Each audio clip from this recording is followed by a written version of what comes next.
This reflection on Carol's life and the time that we have spent together in our 45 years of marriage will only be a small snapshot of her life and our lives together.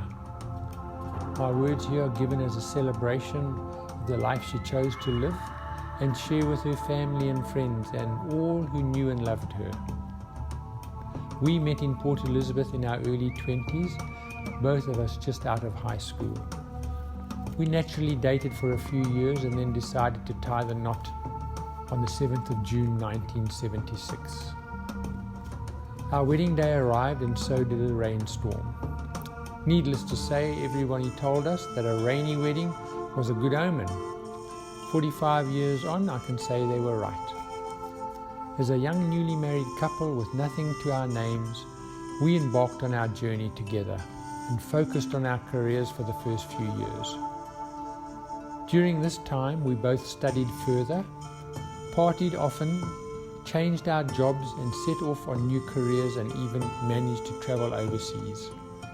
How we managed all this still baffles me.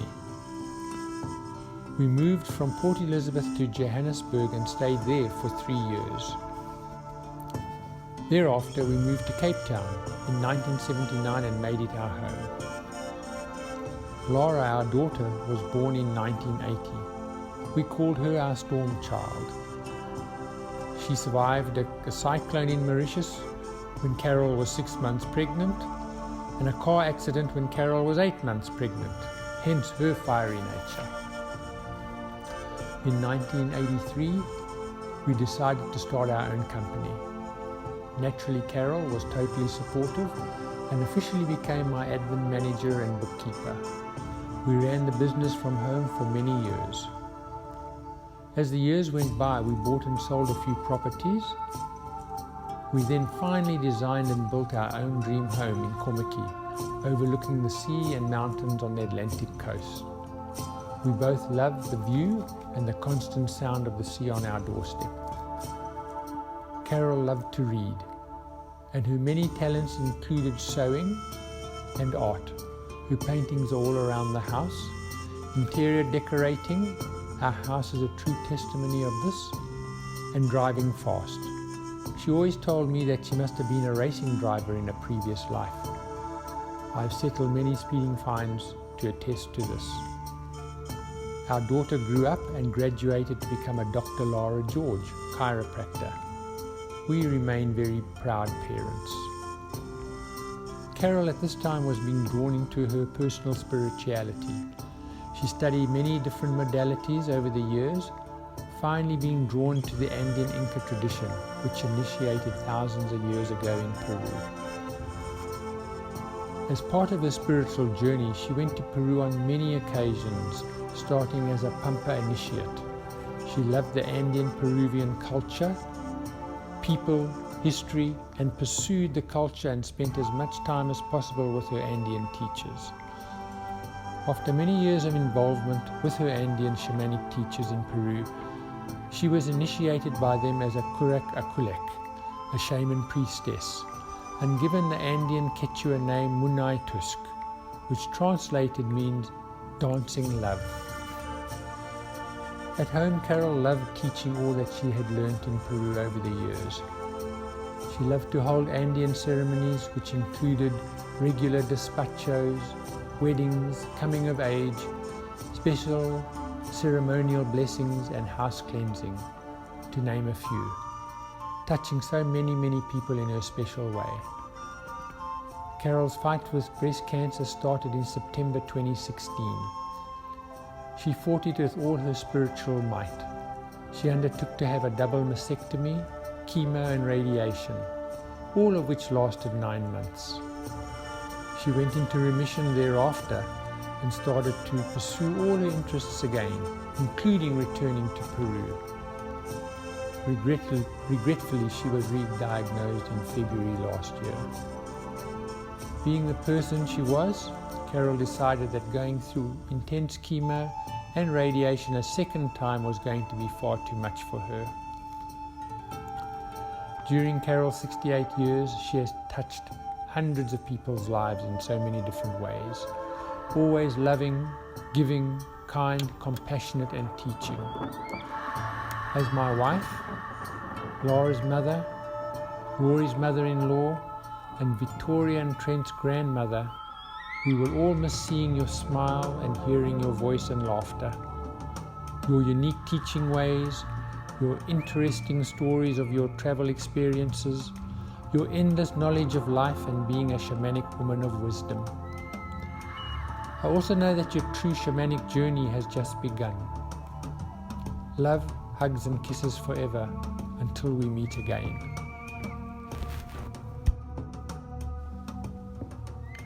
I was born in the May of 1980 and am my parents' only child.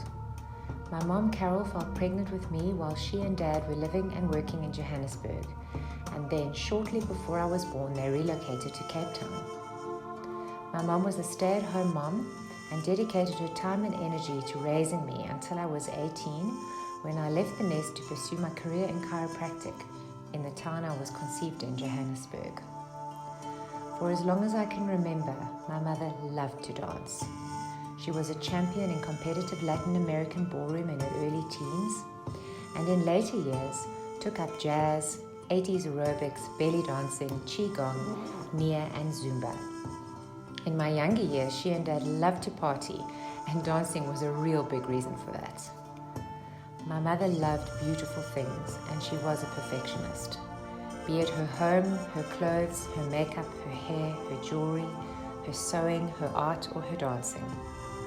When I was a young child, I remember watching her morning ritual of getting dressed in awe of how beautiful she was and in how much pride she took in her appearance.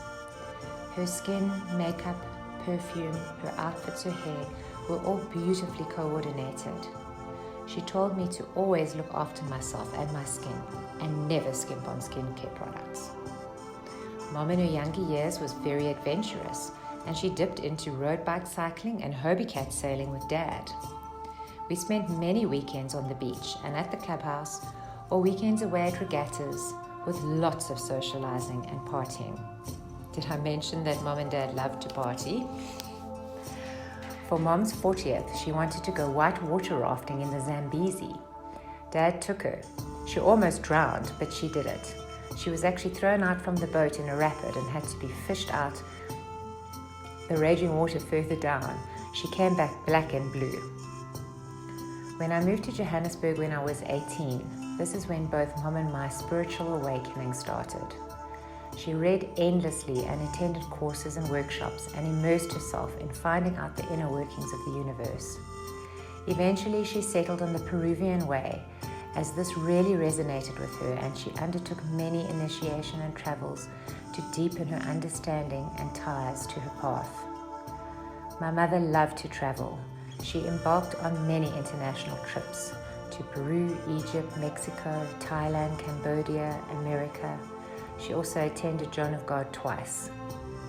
She went with or without Dad, and in her final days she expressed to me how much it meant to her that Dad never held her back and supported her in this regard.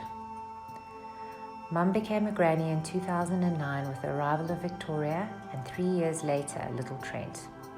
She was a doting grandparent, and I could see how she shone with them in ways that she never could when she was a younger parent to me.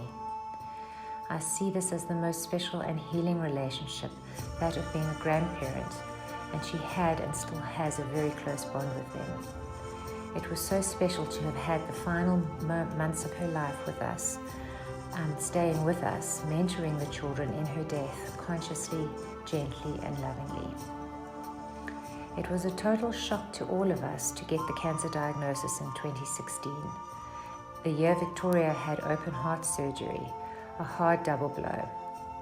We pulled together as we always did, and Mum fought hard to win the battle against breast cancer, and seemed to have had a 4-year grace period before it would again emerge and this time take her to her final initiation, that of leaving the limitations of her physical body to rejoin God energy, where there was far more important work to be done than our human conscious mind could ever imagine or comprehend. We hold on to the special memory she left with us and will keep her forever alive in our hearts and minds. She touched many people in her very special way and will be truly missed.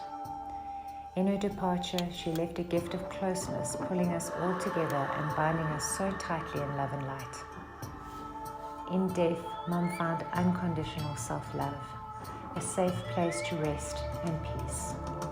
Her passion for her work continues across the veil, and her teachings will live on in all of us. I hear you in my heart, Mom, talking to me every day, guiding me, reassuring me, and loving me, as I love you forever and ever till we meet again in spirit.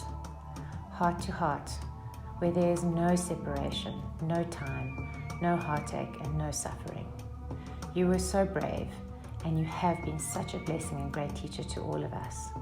I am honored to be your daughter, and you have helped shape me into who I am today.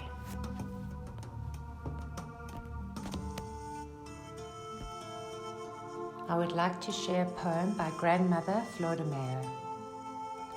Light will someday split you open, even if your life is now a cage. Little by little you will turn into stars. Little by little you will turn into the whole sweet amorous universe. Love will surely burst you wide open into an unfettered blooming new galaxy. You will become so free in a wonderful secret, and from pure love that flows from a conscious, one-pointed, infinite light. Even then, my dear, the beloved will have fulfilled just a fraction of a promise he wrote upon your heart. For a divine seed, the crown of destiny is hidden and sown on an ancient fertile plain you hold title to. Oh, look again within yourself, for I know you were once the elegant host to all the marvels of creation. When your soul begins to ever bloom and laugh and spin in eternal ecstasy, oh, little by little you will return into God.